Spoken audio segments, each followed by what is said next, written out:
নমস্কার বন্ধুরা, সবাইকে স্বাগত জানাই আমার হেসেলে। কদিন বৃষ্টির পর আজকে ঝলমলে রোদ উঠেছে। আর হেসেলে দেখো আজকে কি দুপুরের মেনু। আজকে যেহেতু অমাবস্যা, সেজন্য আজকে আমরা ভাত খাবো না, ময়দা খাবো। আর এখানে কাবলি ছোলার ঘুগনি হবে আর লুচি হবে। ছোলাটা আলুটা আগে কুকারে সেদ্ধ বসিয়ে দিয়েছি।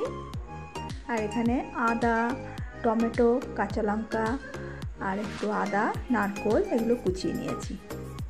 আর মিক্সিতে দেখো জিরে, আদা, গরম মশলা, একটু নারকেল কুচি, টমেটো, শুকনো লঙ্কা, কাঁচা লঙ্কা পেস্ট করে নিয়েছি।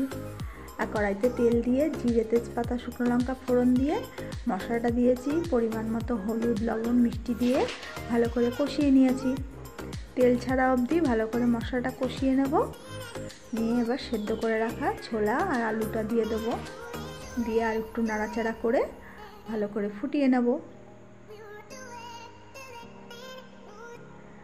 আর নামানোর আগে ওপর থেকে একটু ধনেপাতা দিয়ে নামিয়ে নিয়েছি। খেতে কিন্তু অসাধারণ হয়েছিল।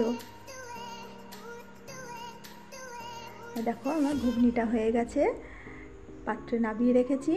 আর এখানে ময়দাটা মেখে রেখেছিলাম। তারপরে গরম গরম লুচিগুলো ভেজে খাবারটা সার্ভ করে দিয়েছি। তাহলে ভালো লাগলে অবশ্যই কিন্তু কমেন্টে জানিও, আর ট্রাই করে দেখো। এইভাবে ঘুগনিটা খেতে কিন্তু খুব ভালো লাগবে। আর একটা লাইক করে দিও। আর যারা নতুন বন্ধু আছো আমার চ্যানেলটা সাবস্ক্রাইব করে দিও। তাহলে আজকের মতো এখানেই রাখলাম। টাটা।